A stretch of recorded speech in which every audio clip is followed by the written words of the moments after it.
सिद्धि की शादी के बाद वो ससुराल चली जाती है। पीछे रह जाती है भाभी रानी। सिद्धि के ससुराल जाते ही भाभी कहती है, अरे वाह जी वाह, सारे कपड़े मेरे। हाय रे पैंट, अरे वाह वाह, मजा आ जाएगा। अरे देखिए, अलमारी के सामने खड़े होकर क्या बड़बड़ा रही है?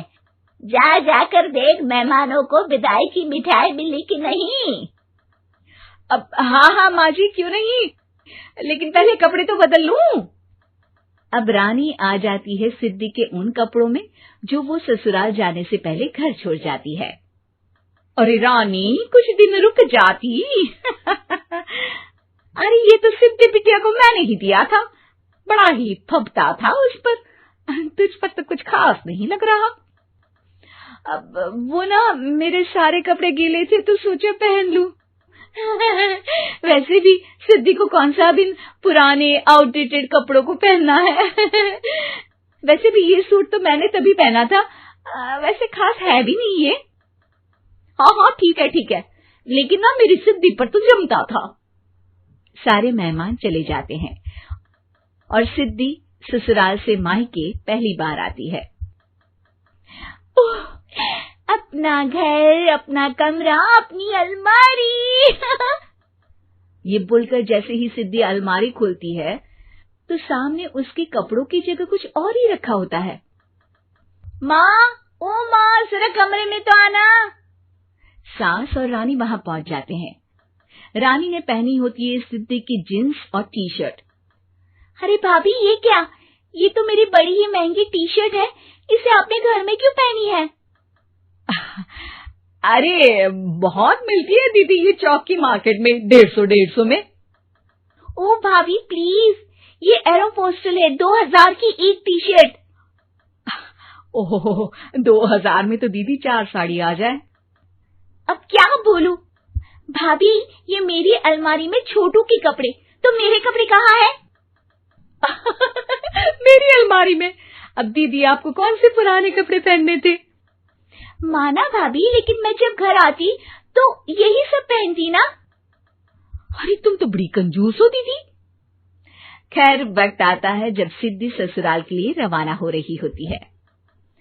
अरे रानी, अंदर से सिद्धि का गिफ्ट ले आ, लड़की पहली बार ससुराल से मायके आई है।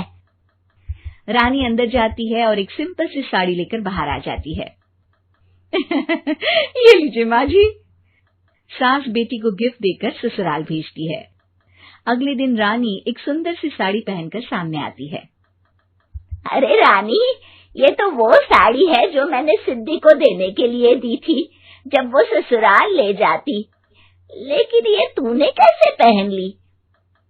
अरे माँ जी, ये साड़ी तो मुझे बहुत पहले से ही पसंद थी, लेकिन चिंता ना करिए, मैंने सिद्धि के लिए भी अच्छी सी साड़ी दी है। हाँ। तभी सिद्धि का फोन आता है। क्या माँ, कुछ अच्छा तो दिया होता ससुराल ले जाने के लिए। अरे पहले दिखा दिया होता। ये चमकते हुए पैकेट में नौकरानी वाली साड़ी मत दिया करो माँ। अरे बेटे, वो तेरी भाभी ने ना गलती से उससे पैकेट बदल गया। हाँ, मैं कल ही तेरे भाई के हाथ से तेरा वाला पैकेट भेज दूंगी। अरे रहने दो माँ, आई एम श्योर भाभी ने अभी वही साड़ी पहनी होगी जो तुमने मेरे लिए रखी थी। तुम तो समझ नहीं पाई उनको। खैर छोड़ो, मैं ज्यादा बोलती अच्छी नहीं लगती, रहने दो, आपको उन्हीं के साथ रहना है, फिर बात करेंगे। सास को रानी पर गुस्सा आ जाता है। वो उसके कमरे में जाती है जहाँ वो शादी का एल्बम देख रही होती है। रानी, मार्केट जाकर एक ऐसी ही साड़ी लेकर आ, कल प्रतीक जाकर सिद्धि के घर दे आएगा। अरे क्यों माँ जी, कितनी साड़ी देनी है दीदी को? यहाँ कोई सेल लगी है क्या? अरे चुप कर, मेरे बेटी के हिस्से की साड़ी खुद पहन ली, अब ज्यादा ज्ञान बांट रही है। एक दिन सिद्धि का फोन आता है। माँ, मेरी सास ने आप सबको खाने पर बुलाया है। सारे लोग सिद्धि के ससुराल पहुँचते हैं। खाना खाकर वो लोग निकल रहे होते हैं कि सिद्धि की सास सभी को गिफ्ट देती है। अरे बहन जी, बेटी के घर का खाना खा लिया, यही बहुत है जो आप ऊपर से गिफ्ट भी दे रही है। अरे बहन जी, आप भी कहाँ इन बातों पर विश्वास कर रही हैं। सास सभी को गिफ्ट देती है, लेकिन रानी को जो साड़ी देती है वो अजीब सी हरे रंग की, लाल रंग के बड़ी छाप वाली होती है। अरे छी, ये कौन पहनेगा? सासू माँ को तो जरी वाली इतनी सुंदर, और मेरे लिए ये नौकरानी वाली। अरे भाभी, दरअसल मैं जब भी घर आती थी आप वापसी में ऐसी ही साड़ी देती थी ना, तो माँ ने सोचा कि आपको आपकी पसंद की ही साड़ी क्यों ना दी जाए। बेचारी रानी, बोलती भी तो क्या। सिद्धि और सास रानी का चेहरा देखकर हंसने लगती है, तो रानी समझ जाती है कि अपने ही बिछाए जाल में वो फंस चुकी है।